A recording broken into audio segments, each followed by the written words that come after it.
I know you love him. And I know you want to go on taking care of him. But you can't hang on to things you love forever, Beaver. You have to turn them loose.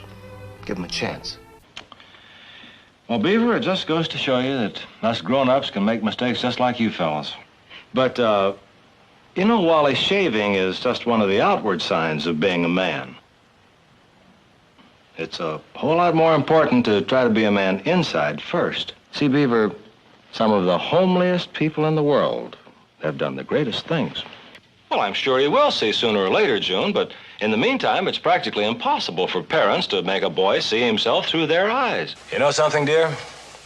Beaver's right. We can't ever really protect anyone by hiding the truth from them. You know, Beaver, a teacher once said something to me that I think you'd do well to remember. As you go through life, try to improve yourself, not prove yourself. Hello, and welcome to another episode of ERG PowerTalk. I'm your host, Joe Santana. That clip you just heard contains a collection of moments from the 1950s popular TV show Leave It to Beaver, where Hugh Beaumont, in the role of Ward Cleaver, dispenses fatherly advice to his sons and family.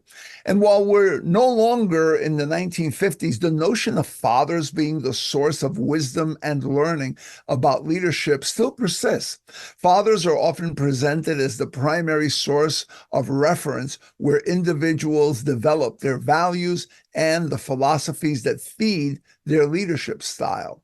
That's because many people believe that as breadwinners and decision makers within the family unit, men through fatherhood gain the experience needed to become better leaders. Fathers are also considered to play a prominent role in helping their children develop the foundations of their leadership philosophy and traits through advice where they share their life lessons learned. However, it's essential to recognize that both parental figures can uniquely and powerfully contribute to their sons' and daughters' leadership styles.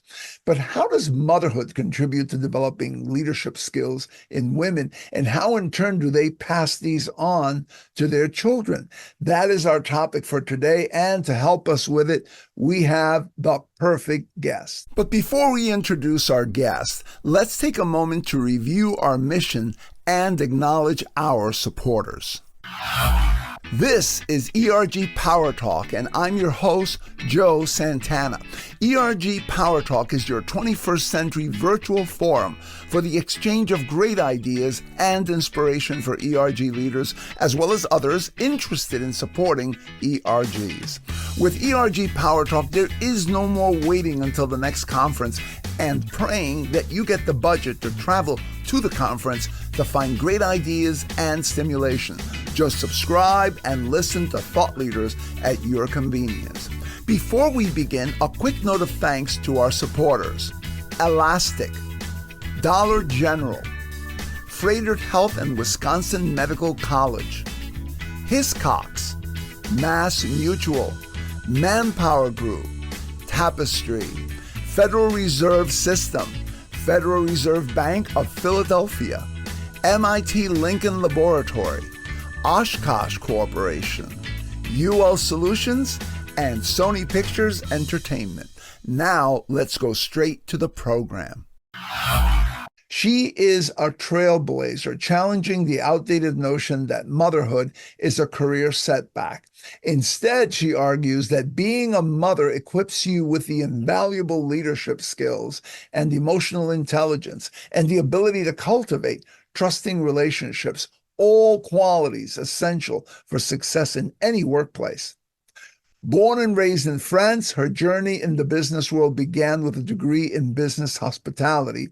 From there, she embarked on a remarkable career path, from serving as a retail manager at Disneyland Paris to holding critical roles in merchandise planning at Disney resorts. After consulting for various retail organizations, she returned to Disney as a contract facilitator for Disney Institute, where she shared her international management experience and expertise in leadership excellence and customer service. Today, as a keynote speaker and workshop facilitator alongside her husband, she champions her unique approach to leadership that's contained in her latest book, Manage Like a Mother. This is, Joe, this is a wonderful introduction. Thank you so much. I appreciate it. I think you really summed it up really well. The one thing I would add to this is probably my greatest achievement in all of that is being the proud mother of 3 children. And when you combine that with my career, I learned many lessons in the process. And today my goal is to share those lessons with whomever is willing to listen. So I'm really thankful for your invitation today. My pleasure. And thank you for joining us today on ERG Power Talk. I really appreciate it. And I'm looking forward to this conversation with you. To start off, can you share some specific examples of how motherhood influenced your leadership style?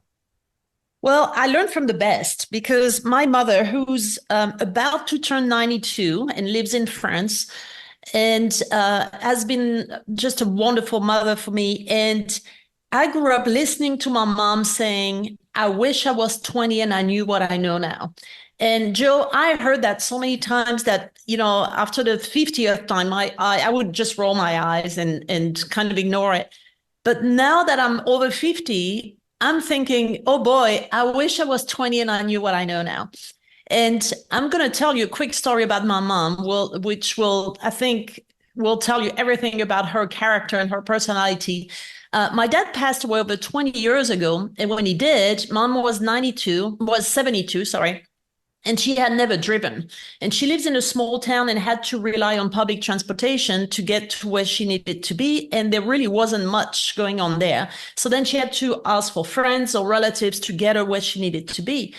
And after about a year or so of, feeling miserable and feeling trapped in her own home, she called me one day and she said, you'll never guess what I did today. And I said, what? And she said, I bought myself an automatic car and I signed up at driving school.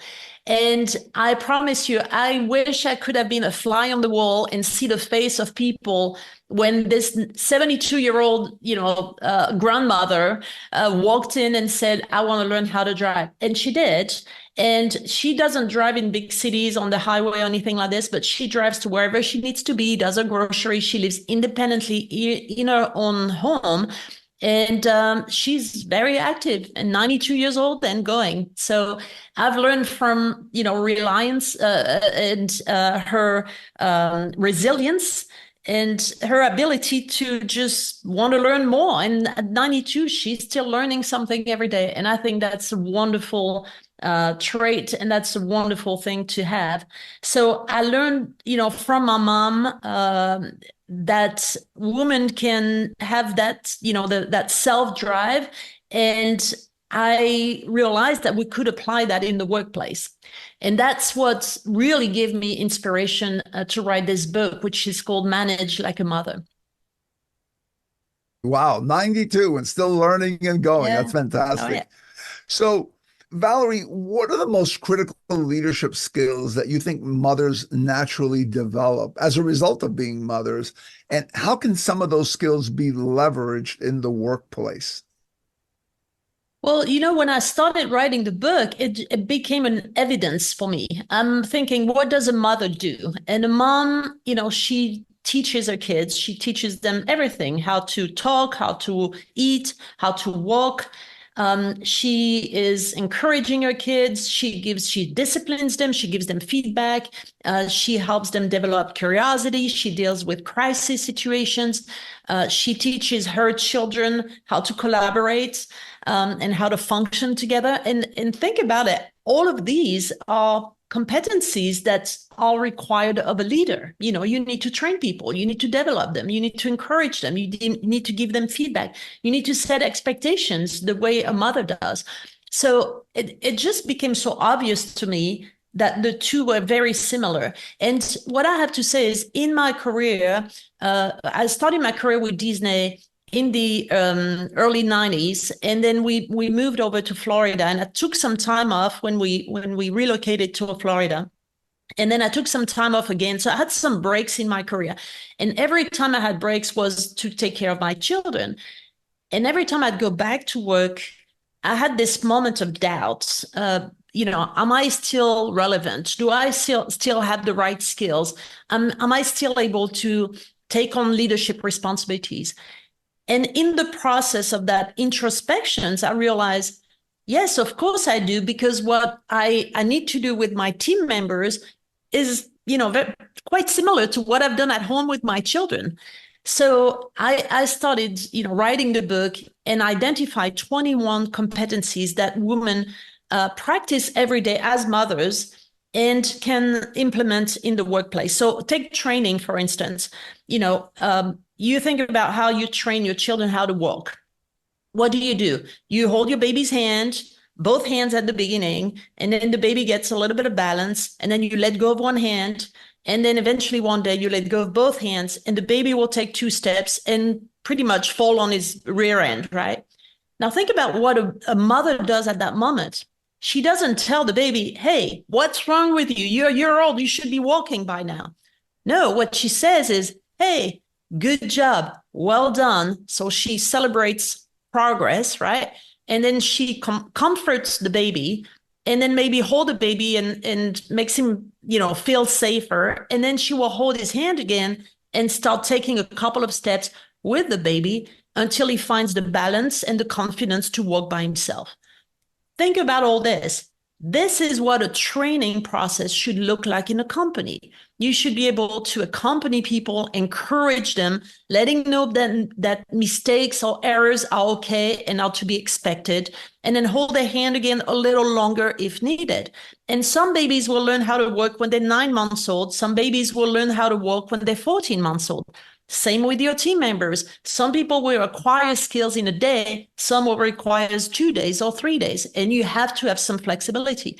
So all those good practices that you instinctively apply to your children, hey, let's leverage all this and apply that to the workplace to enhance your approach to training your team members. That's one of the examples. Let's take feedback. A mother gives feedback every day, right? She doesn't wait until the end of the year to say, hey, Joe, you misbehaved this year, so there's not going to be any Christmas for you. No, she tells you right away, hey, this is what you're doing wrong, and this is how you need to change. And mothers understand something which to me is extremely important. You don't give feedback to judge character. You give feedback to change a behavior. It's a positive thing. A mother gives feedback to her kids out of love. She wants her children to be the best version of themselves they can be. When you're a leader, you should give the feedback in the very same way. You want people to be the best version of themselves possible. And if you approach feedback with this in mind, it's a lot easier to give. It's also a lot easier to receive. Hey, Joe, I believe in you. I have high expectations for you because I know you can meet them. And let me tell you how. Now, that's the way a leader should give feedback. So again, those are things that come naturally to a mother, and we just need to make sure we take that and apply it to our team and to our work environment. Those are great examples. And you're talking about training people there and holding your hand when necessary and giving them a little more freedom as they learn. And I also hear there are elements of coaching in what you're talking about as well, which is another very important leadership trait. So when you look at these leadership capabilities and lessons that men and women can learn from their mothers and that women learn just from being mothers, how do those differ from what men learn as being fathers and then pass on to their daughters and sons as fathers? Well, I often get the question with a title like this, Manage Like a Mother. The publishing company actually said, aren't you afraid that men won't read the book? And I said, well, the book is not only geared to mothers or to women. You don't even have to be a mother. You don't have to be a woman to benefit from the book, because we all have one thing in common. We all have mothers. And whether your mom was perfect or imperfect, she has taught you a lot because you have been on the receiving end of mothering. You understand what works and what doesn't. So, for instance, if your mother was giving you great encouragement and was supportive, but yet gave you enough independence to make your decisions by yourself and maybe make mistakes on your own, so you would learn from that. Or on the other hand, if your mother was setting expectations for you, but she was not role modeling what she was expecting of you, it felt very unfair, right? It felt very frustrating. So again, take that learning and apply it to the workplace. As a leader, you need to give enough guidance and encouragement so people can work independently and feel empowered, and yet have the safety of knowing that you're here for them and you encourage them and you are there to help if need be.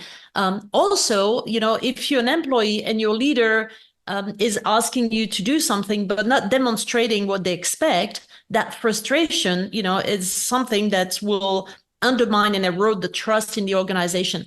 So if you're a man reading the book, all you have to do is think about what your mother did for you. You were a child one day. You remember what your mother taught you. And, I don't mean to say that mothers are the only one impacting your education. By all means, we know, and more so today than ever before, men are more and more involved in the appraising of their raising of their children. But for my generation, at least, the vast majority of my education came from my mom, because she's the one who spent the most time with me. But again, I think men can just reflect back and think about what their mom did for them, and then take that learning, apply that to the workplace. It's the same, the same dynamic. So I think we all, men and women, when we raise our kids, we both, approach it in a different way. And there are some learnings from either side. Men can maybe bring something more along the way, or in terms of confidence, in terms of how you need to approach things in a more daring way. And women have a more nurturing, a more defensive and conservative approach. This is how women survive. This is how men survive. If you think about, I don't know, through the history of mankind, men would survive by being the alpha male. They will have to rely on their athleticism, on their strength, on their speed, and that allowed them to survive. How did women survive? They survived by collaborating, forming groups, being on the defensive, looking for red flags, being very mindful of their environment. So there's nothing, there's not one better than the others. It's just different style. And if you can merge both styles in a team or as a person, you probably have the best scenario possible. And I think that's what I'm trying to convey in the book, that it's not better, it's not worse, it's different. We just need to make sure that women are given the opportunity to use those, what I call, natural gifts that they have for leadership. You were talking about merging those elements together, because that's a nice combination of a lot of different traits and skills that can come into play when you're working with different types of team members on different types of projects. I think mothers probably do this better than anyone, which is strike that balance between being empathetic and assertive at the same time, because I think those are important traits. And mothers are better at that sometimes than fathers are. I'm a father, and I think that my wife is better at that than I am. But it's a learnable trait. It's not like I was born with a deficiency that I can't do that, or that she was wired a certain way. I actually think that you can learn to strike that balance between being empathetic and assertive. What are your thoughts on that? It's interesting. There was a study done, I want to say 10 or 12 years ago, by MIT, and I think in collaboration with Carnegie Mellon. And they were trying to study something unrelated to this. They were trying to measure the collective IQ of a group. So what they had always measured individual IQ, but what happens when you put together, what kind of IQ do you get? So what they did, they formed several different teams, and what they realized, they gave them case studies and some problems to solve as a group. And they realized that if you have a group that is formed with people with really high IQ, it does not necessarily translate into a highly performing group. Like the individual IQ doesn't make the group as a whole more smarter, if you would. Then the second thing they learned in the process was that if in the group you had a super smart person with a really high IQ, but that person was kind of dominating the conversation, hijacking the decision-making process, everything, the overall performance of the group would actually go down. And the third thing they learned, and they really found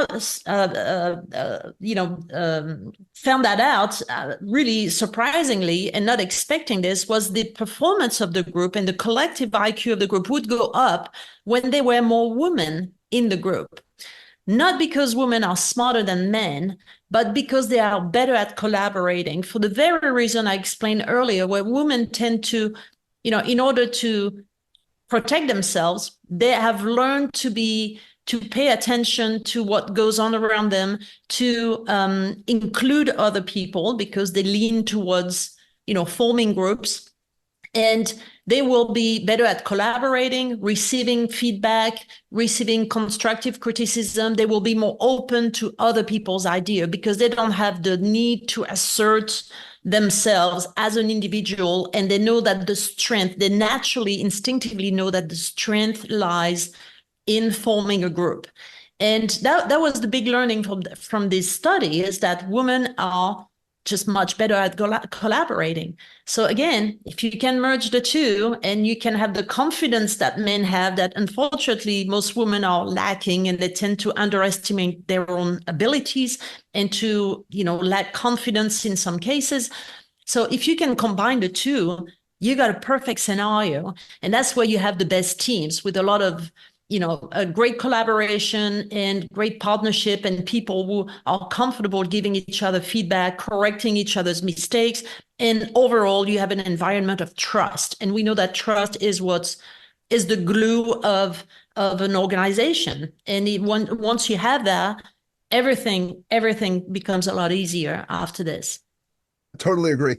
And I think, again, that these different traits, like being more collaborative, the traits of being assertive in certain situations, these are things that can be learned. These things are all learnable. And it's a matter of our taking in information from more than one gender. So instead of learning everything that dad did, as it were, or that some male leader does in the organization, also learning from female leaders and from what mom taught you, and vice versa for women. I think that there's an opportunity there to create that better situation where you're combining multiple traits from different angles that make you a better leader.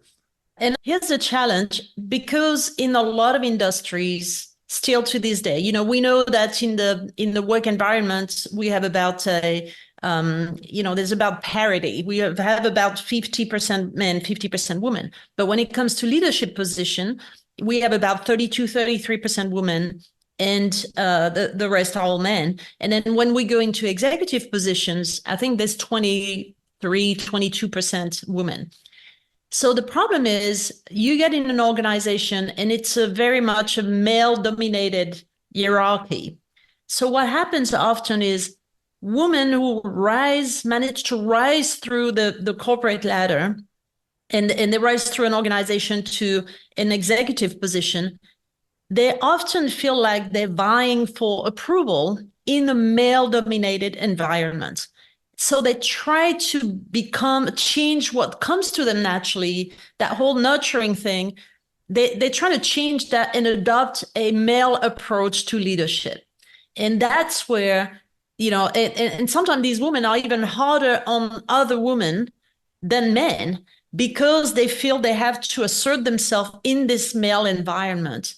So my argument is to say, first of all, we should be authentic. We should be who we are so that we can function in a way that, is comfortable for us. You don't want to go to work every day and feel like you're swimming upstream, trying to fight something that comes to you naturally. So let's embrace who we are as women, our approach, our nurturing approach, and continue to demonstrate to men that this is not a sign of weakness. It's actually a positive thing. It is a competencies that we have as women. And as we rise through hierarchy, let's apply that and help other women and give them a hand up so they can join in to the conversation. They can have a seat at the table not by adopting the male approach to leadership, but by being a woman and embracing all these natural competencies that we have, that empathy that we have naturally, that ability to, time manage. I mean, for Pete's sake, I always say, if there was an Olympic Games for time management, women would be the dream team every time. They would be the gold medal every time, because a mother can, do a million things at once. So we have a lot of natural abilities. Let's use that, and let's, make sure that it's that we educate men on those abilities, and we show them how much we can do, and help each other as women to keep, coming up the corporate ladder. Excellent advice. So here's what I got from the first half of our discussion with Valerie. 1, leaders of both genders would do well to take inspiration and knowledge from the ability mothers develop and display in navigating the challenges of motherhood. 2, good mothers develop valuable leadership skills such as teaching, encouraging, disciplining, and fostering collaboration. These are huge assets to bring into the workplace. 3, mothers also develop coaching and empowerment skills as they guide their young from dependence to increasing autonomy and sound decision-making levels. Influential leaders, like mothers, need to master the art of balancing these skills and empathy with assertiveness, creating a supportive environment where regular feedback is given constructively and individuals continuously grow into independent performers. 4, as studies show, collaboration between gender-diverse teams leads to better performance. By working together and learning from each other's strengths as mothers and fathers, diverse leadership teams can increase their ability to drive organizational success. And finally, 5, to get the fullness of what women and men have to offer to the role of leadership from their distinct experiences and perspectives, we need to champion authenticity and support women's leadership styles as vigorously as we do male leadership styles and traits. Women leaders should stay true to their authentic selves and leverage their unique strengths, such as empathy, time management, and nurturing abilities, while incorporating traits from male colleagues. Men, in turn, should stay true to their authentic selves and leverage their unique strengths while learning from their female peer leaders and adding to their toolkits. In the next segment of our discussion with Valerie, we will explore what you can do to help your organization become more effective in recognizing and leveraging female leadership qualities. This and more when we come back, but first this. I'll see you on the other side. Are you an ERG group or committee chair struggling to balance your ERG activities with your day job responsibilities? Well, you're not alone. There are hundreds of thousands of passionate ERG leads all around the world that find themselves in the same boat. The only solution found by many is to give up lunch hours and personal time with family and friends. But there is a better way, and that better way is to master the powerful skills that enable you to 1, set realistic and achievable compelling goals and priorities. 2, distribute the workload by effectively delegating tasks and responsibilities to others. 3, communicate in a way that increases your impact with less time and effort on your part. 4, secure the full and active support of executive sponsors and other senior business leaders. And 5, fit your ERG leadership work into a reasonable set of time boundaries. And that and more is exactly what tens of thousands of your colleagues have learned to do effortlessly by participating in Supercharge Workshops. Supercharge Workshops was developed by us along the same easy and powerful how-to framework found in our popular Supercharge Your ERGs book. The modular, customizable programs are loaded with fun exercises and tools that will immediately give you back hours of time each day while increasing your ability to achieve high impact and measurable results in both your ERG work and your job. For more details on how you can schedule a Supercharge Workshop session in your organization, go to superchargeworkshops.com. That's https://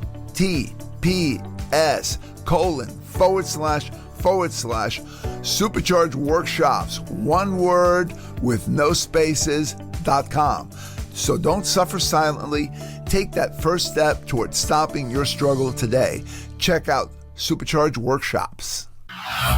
Switching gears a little bit here, resource groups. There are women's resource groups out there, communities of women within organizations. What would be your advice to a women's resource group?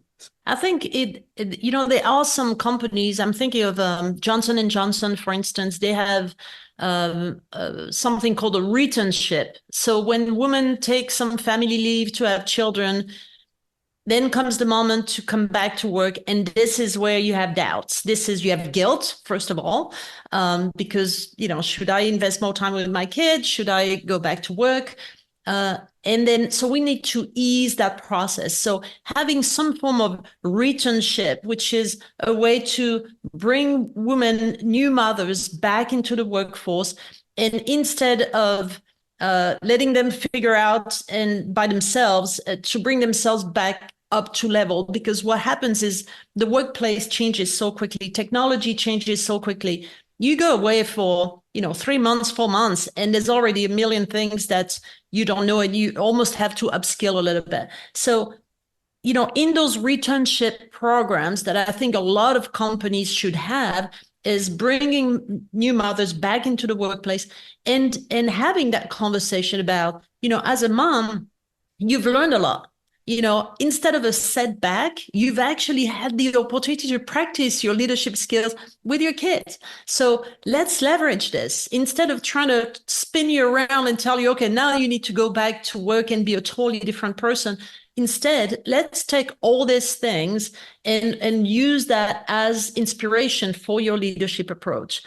And if we can put that as part of the conversation, we're going to instill more confidence in women and allow them to, go and take on more leadership responsibilities, feeling that their nurturing approach is valued and is impactful, and they will have an opportunity to be successful at work the way they are at home. That's excellent advice. Now, are there any exercises or approaches that you recommend to get in touch with this in terms of not only as a woman, but as a man also? What did I learn from my mom? Or what are some things that I can incorporate that I learned from my mom or my sister who's a mom, or some other moms that are around me, or maybe even the other people that are in my organization who happen to be moms? What are some ways that we can begin to surface this? When I started writing the book, I asked a lot of friends, what have you learned from your mother that helps you today in your job? And it was amazing, the things that came back, the range of things that came back. And then I asked a bunch of friends, about 50 friends, to give me a quote, something that they think about, that their mom would say, that they apply today in their work approach. And if you read my book, along the book, scattered through the book, and without any, specific intent in the way it's located in the book, but there's those quotes that come from friends of mine from all over the world, by the way, which adds a whole other degree of interest, because you realize that mothers, doesn't matter what country they come from, their background, or what culture they're from, They all have the same interest, and they all have the same way of communicating their love and teaching their children. So through the book, you find all those quotes, and there are some really funny ones. Like a friend of mine from Sicily said her mom would always say, a fish always rots starting from the head down. And that was her way of talking about role modeling. If you don't set the example, the bad example is going to spread through the organization. She never meant it this way, but this is how my friend, who's now a leader in an organization, she works in France, she thinks about that all the time. She's like, the fish rots starting from the head. And if I don't practice what I teach, what I preach, nothing's going to happen. It's going to rot the whole environment. So I collected all these little quotes. So maybe a way to learn from this, to retrieve this, is to ask people, what is it that you remember that your mom would tell you every day? And you think about it in your work, and you'll be surprised. Maybe, there's Mother's Day just around the corner, and that could be a fun exercise to do in the company, and have some kind of board where everybody can just put the little learning from their mom. Some people talk about how their mom would tell them how to dress, or how to engage with people, how to make eye contact when you talk to somebody. Those are very basic things. And by the way, we tend to make leadership very complicated, and it's not complicated. Leadership is very simple, and we need to have that conversation too. Leadership is very simple. Now, it doesn't mean it's easy to do. Those are two very different things. So things like when your mom would tell you, look at people in the eye when you talk to them, it's a basic things. Nowadays, though, with our Apple Watch and our phone blinking and notifications on our computers and everything, people get distracted, and you are engaged with one of your team member, and something comes up, and either you look at your watch, or you look at your phone, or you look at that notification. What are you conveying to the person you're talking to? Oh, I have a million other things that are way more important than you. This is a subtle message, but it's really impactful. So go back to what your mom told you. Look at people in the eye when you talk to them. So it's funny, because when I talk about the book and I talk about those very little simple things that our mothers have taught us, people often do not connect that with work. And when I talk about it, they're like, yes, it's so obvious. I'm actually kind of shocked that nobody has used that as a tool before, because they very simple things that need to be demonstrated every day. And when you do that with consistency, you develop an environment of trust, and you develop great relationship with people. So there are many, many things. I would recommend that if you have a group of people in your organization, ask them the questions, and you're going to have a variety of quotes and a variety of really sound advice that are very simple but impactful in the workplace. I think one of the things that really stood out for me was when you were saying about Mother's Day and using that as an opportunity to ask people in general, what did you learn from your mother? What's one lesson that you can share?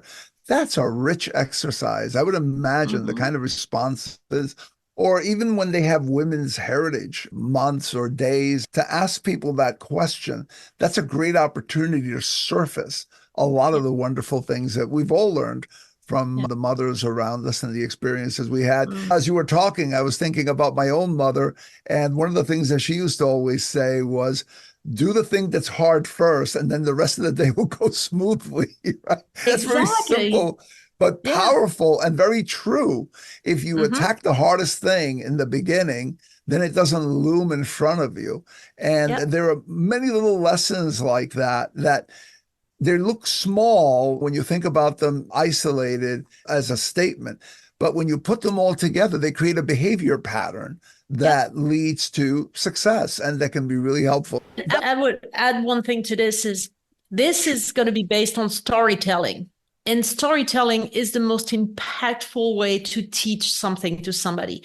And if the story comes from them, the lesson is even more impactful. So now if you go around and ask people, tell me about your mom, Now, most people will say, oh, yes, I've got this great story. And they will love telling the story. And stories are relatable and memorable. And when you can remember something, you can understand it. And when you understand it, you can implement it.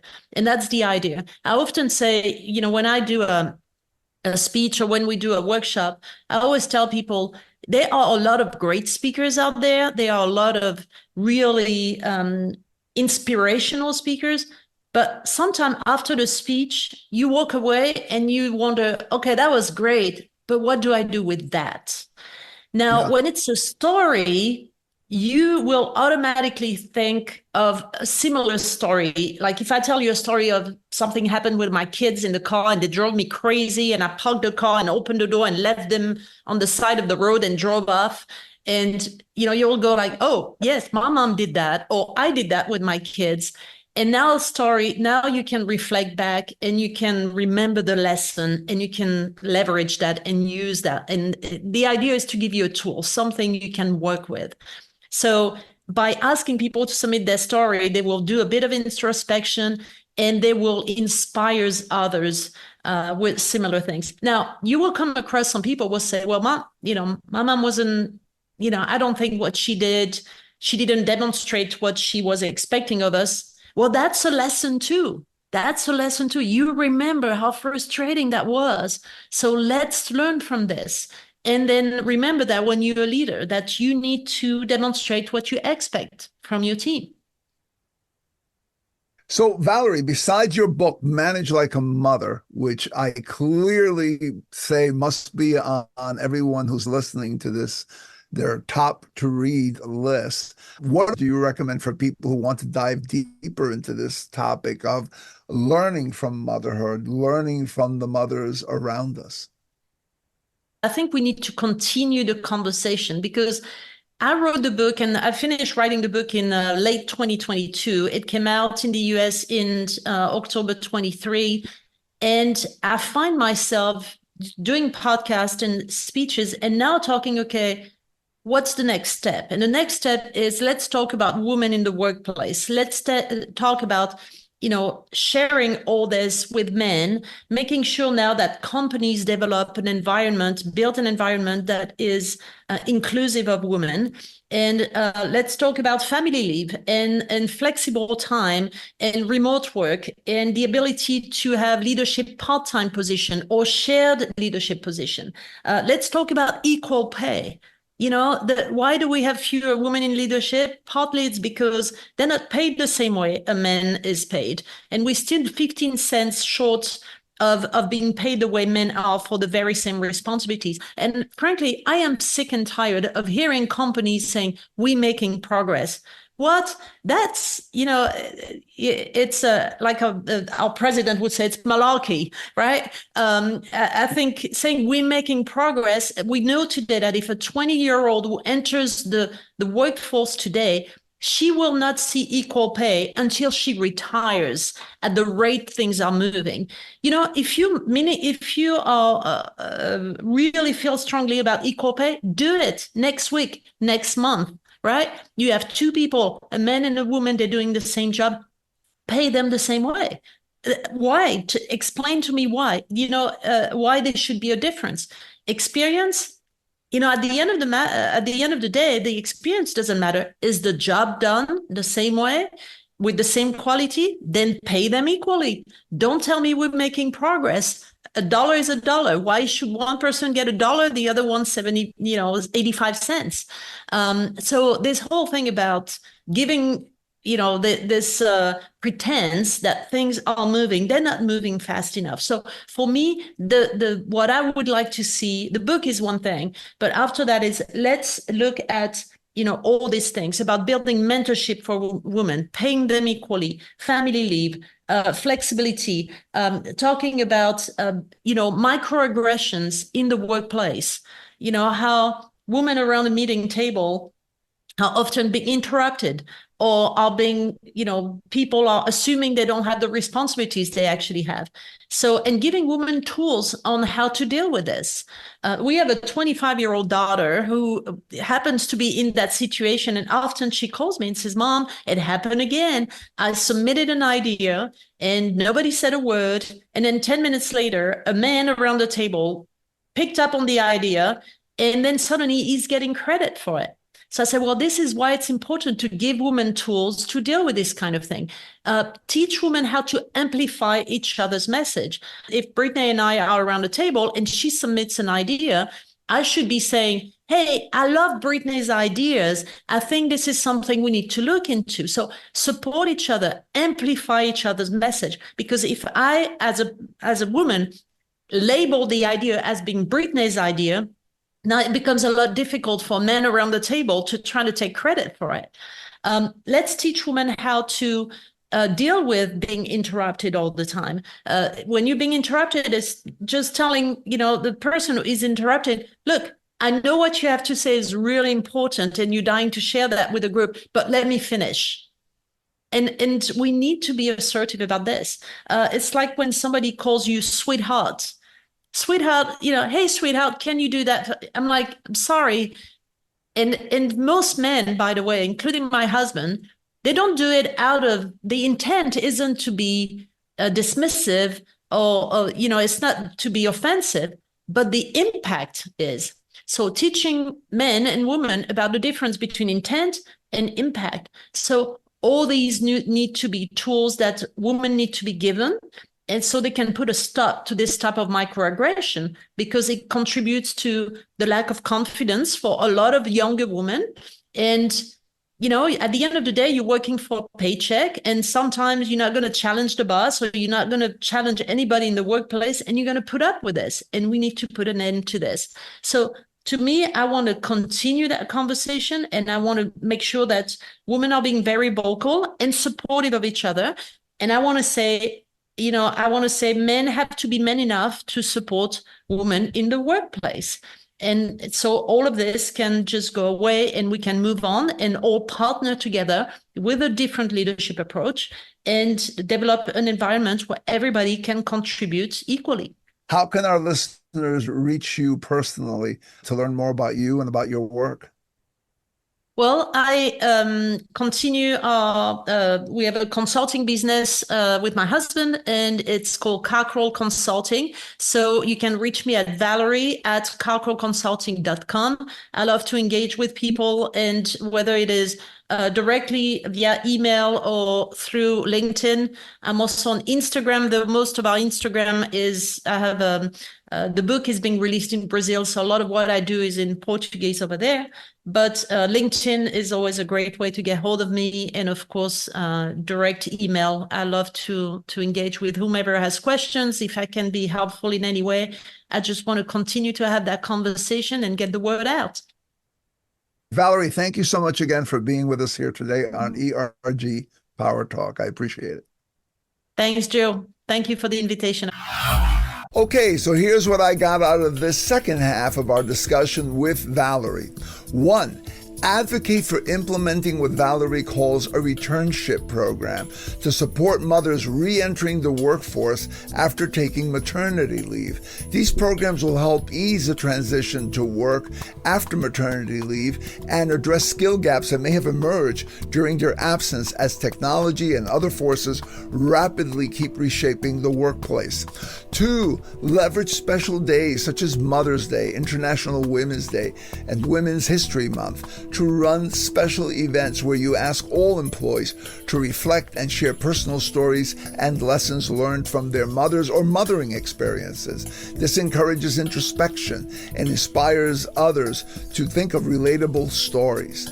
3, Take every opportunity to encourage members of your organization to acknowledge and leverage the leadership skills gained through motherhood, skills that include nurturing, teaching, coaching, and how to balance empathy with assertiveness. These are valuable assets for any workplace leader. 4, provide women with support in navigating gender biases and microaggressions in the workplace. This includes teaching them strategies for amplifying each other's voices and how to address interruptions and other slights in workplace settings. As we learned in an earlier episode of the podcast, while organizations may take steps to prevent gender bias and other harmful elements from showing up in the workplace, they nevertheless do from time to time. So arm your women with the tools they need to help each other push back against these microaggressions and maintain their equal footing as leaders in your organization. 5, you can also promote mentorship and sponsorship programs for women and advocate for better family leave policies and flexible work arrangements to create a more inclusive and supportive work environment for all employees. And finally, 6, advocate for pay equity. This is a big one because it is costly for organizations to undertake the required pay audits and legal steps needed to reach a state where they are paying employees equally for similar roles, regardless of gender or race or other factors. It is, however, an essential step in recognizing the equal contributions of all people in comparable jobs. The notion of gradual progress that ultimately will lead to equal pay is a not too subtle delay tactic that everyone can see through, and it trades celebrations and lip service in exchange for actual forward progress.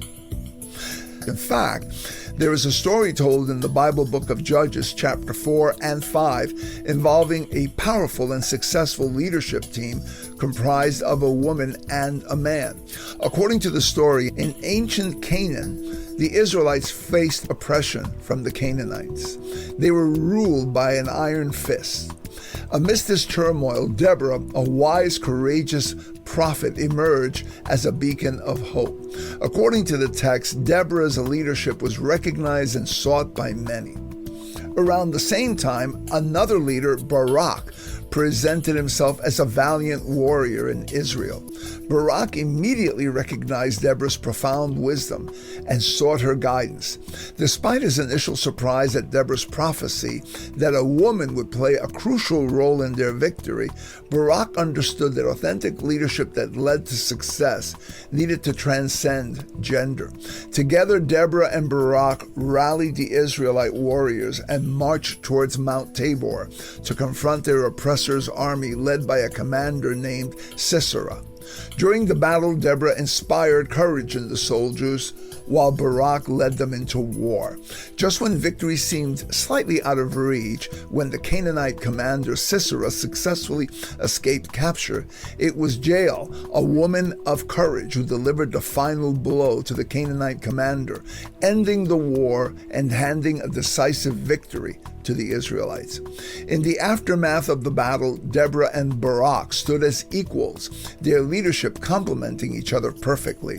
The fight was clearly won due to their combined leadership and the bravery of men and women they led. As we navigate the complexities of the 21st century, let's advocate for the kind of leadership taught to us in these timeless lessons from Deborah and Barak's leadership. True, successful leadership leverages the qualities of strength and character developed by women and men through their respective life experiences.